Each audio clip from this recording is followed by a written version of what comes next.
Hi guys! Welcome back to my YouTube channel.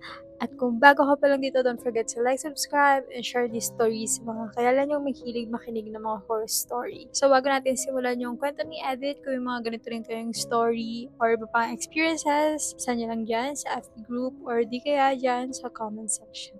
And finally, wala nang ulan. Hindi ko alam kung may ulan pa dyan sa inyo, pero dito wala. So, let's start guys! Noong bata pa ako, halos araw-araw kaming nasa bahay ng lola ko. Doon kasi lagi nagtitipon ng buong pamilya, mga anak, apo, at kung sino-sino pang kamag-anak. Provincia vibes talaga. Yung kalan naman namin nasa labas lang ng bahay, katabi ng tambakan ng mga kahoy na panggatong. Sa may harapan lang iyon, kaya kitang-kita mula sa bintana ng sala. Kapag maraming tao, sa sala kami magpipinsa natutulog. Isang madaling araw nagising ako dahil ihina ako. Ayokong pumunta sa CR dahil sobrang dilim doon at wala pang ilaw. Kaya naisip kong umihi na lang sa labas sa may gilid ng pinto malapit sa kalan. Maliwanag ang buwan noong gabing iyon kaya kahit papano ay tanaw ko ang paligid. Paglabas ko may napansin agad akong isang babae sa may kalan. Nakatalikod lang siya at parang may ginagawa. Hindi naman ako kinabahan nung una. Ang nasa isip ko baka si Lola lang yon dahil sanay akong maaga siyang gumigising. Pero habang papalapit ako, may napansin akong kakaiba. Napakahaba ng buhok niya. Bigla akong napahinto. Doon na ako mismo sa kinakatayuan ko umihi habang pasulyap-sulyap sa kanya. Habang tumatagal, mas lalo akong napapansin ang itsura niya. Matanda na siya. Hindi ko siya kilala at iba ang suot niyang damit. Unti-unti ako nilalamig habang nagsisink in sa isip ko ang isang nakakatakot na posibilidad. Paano kung hindi taong nakikita ko? Ang pinakamalaking takot ko noon ay baka bigla siyang lumingon at makita ko ang mukha niya. Hindi na ako naghintay. Kahit hindi pa ako tapos umihi, pinigilan ko na lang at halos takbo akong bumalik sa loob ng bahay. Pagkapasok agad ako sumilip sa bintana ng sala kung saan tanaw ang kalan. Wala na siya. Parang wala namang tao roon, ilang segundo lang nakalipas. Pinilit ko na lang makatulog kahit hindi na ako mapakali. Kinabukasan ay kinuwento ko ang lahat sa mga pinsan at tita ko. Akala nila nung una ay nagbibiro lang ako. Pero isa-isa ko yung inilarawan ng babaeng nakita ko. Ang haba ng buhok niya, ang edad niya, at lalo na ang suot niyang damit. Biglang natahimik ang lahat. Napansin kong kinilabutan ng tita ko.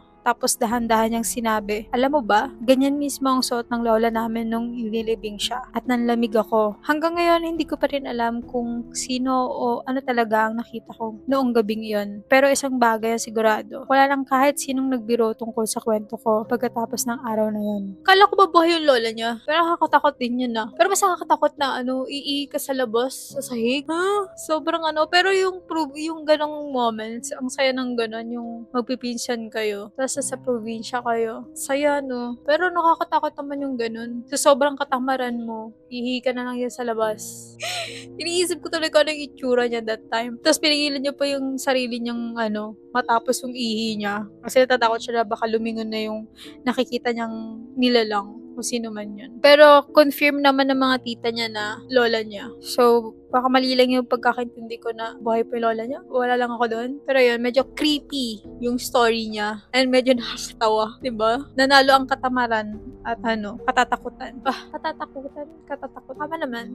Pero yun guys, kung yung mga ganun kayong stories, saan nyo lang dyan sa FB group natin or di kaya dyan sa comment section. So yun lang guys. See you when I see you. XOXO. Bye-bye.